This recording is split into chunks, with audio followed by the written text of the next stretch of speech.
Hey kiddies, it's Terrible Triple Feature time again, and I gotta tell you, the closer we get to October, the more I'm chomping at the bit to just do nothing but horror movies. But we gotta stay strong. We're close, but we're not there yet. Can't spoil it. We gotta let the ground go a little fallow for the horror movies. And then, oh my god, the triple features I got lined up for you in October. But right now, the one we're focused on is live-action movies based on 80s cartoon shows. That's right, TV shows that were designed expressly for the purpose of selling toys to small children.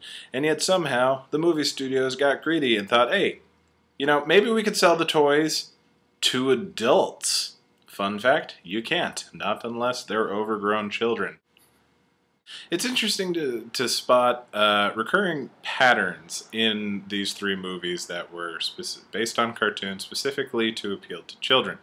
First and foremost, plot was changed to make it more palatable to adults. They were trying to woo the parents of the kids and or just make it a bit more marketable. As a result, a premise that would more than fill a half-hour cartoon show had to be altered and stretched out to fit 90 minutes of an action movie.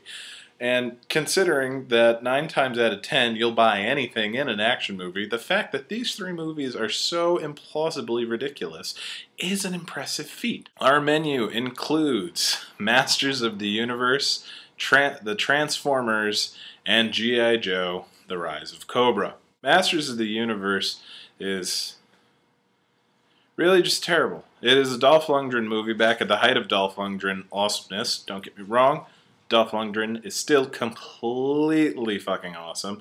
It's just he had the youth and vitality to go along with his super duper Aryan ubermenschness.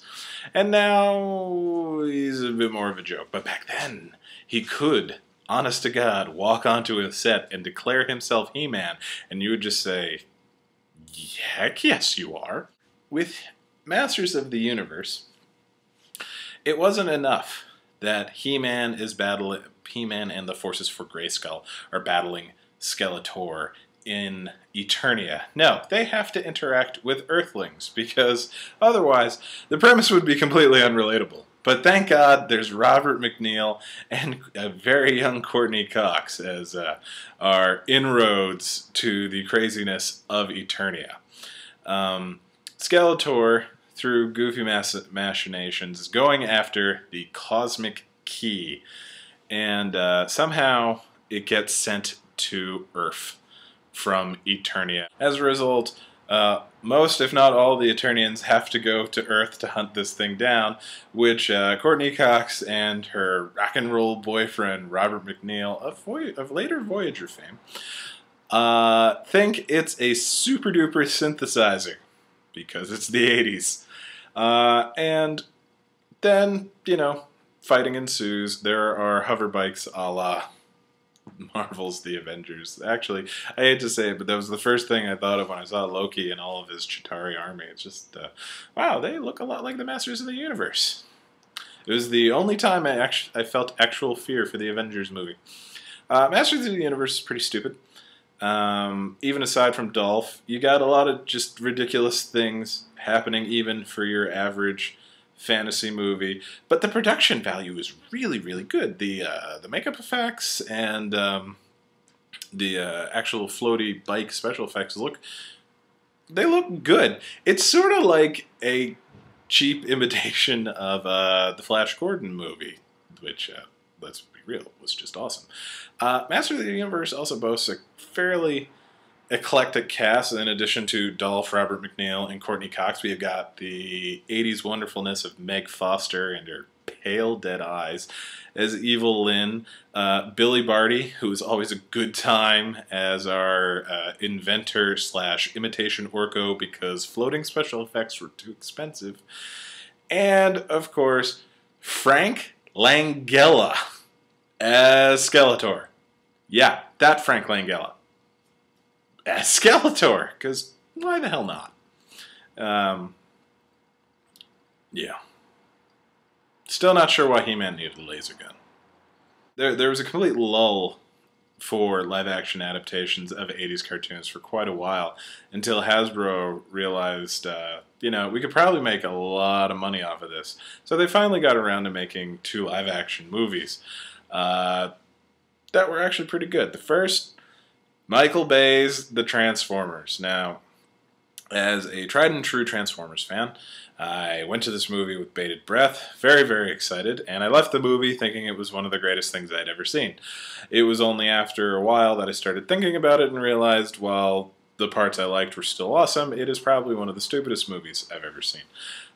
In this one, it's overcomplicated to appeal to grown-up humans by adding other grown-up humans.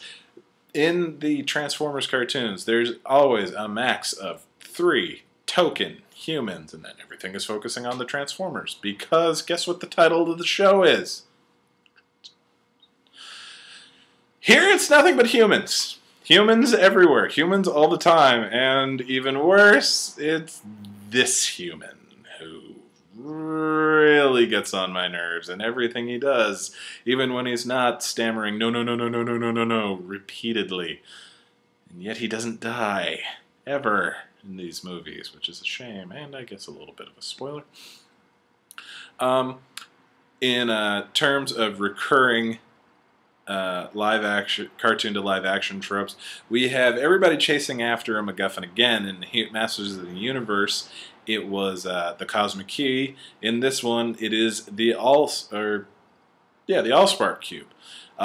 Once again, very vague as to what the thing actually does. The Cosmic Key opens portals through, well, just basically magic. Here it's even worse, because the Allspark, you're never really quite sure what Megatron is going to be doing with the Allspark once he gets it. Presumably making new Transformers, as anytime the Allspark taps a machine, it turns into a Transformer, much like the Mountain Dew bot, or Mountain Dew Con, because he's clearly evil, and evil means you're a con, not a bot. But then, when the Allspark is shoved into Megatron's chest, it seems to just kill him, despite nothing but life-giving properties. Don't understand. But Michael Bay, he knows how to bring the violence, and when the violence comes, it's pretty damn awesome. It just, Optimus Prime with hidden blades, slashing things, Ironhide flying through the air, and then Jazz getting ripped in half, even though it's frickin' Jazz! How can you just do that? I have a very love-hate relationship with Michael Bay. And finally we have G.I. Joe, The Rise of Cobra, because, have to specify that this is going to be a series of films, and each film is going to be much more complicated and intricate, requiring a separate title. You couldn't have just called it G.I. Joe. When I watched the movie, I was very pleasantly surprised at how not hopelessly stupid it was. Don't get me wrong, it's as stupid as Transformers or Masters of the Universe. Honestly, the real crime of the film, and this movie is not alone in doing it, is perpetuating the career of Channing Tatum. Yeah, I said it. I don't like him. I don't like him in anything. Ever. No, not even in Side Effects. He just gets on my nerves in every single thing he does. And I call it a crime as opposed to just, a bit of casting in this film, because every other person in this movie is more interesting as an actor. You've got Adewale Akinoye Agbaja, a.k.a. Adebisi from Oz. I know I mispronounced that, and I'm completely sorry. I love this man so much. You got Rachel Nichols as Scarlet. You got Dennis Quaid as Hawk? Is he? He's Hawk, isn't he? Yeah, General Hawk. There you go.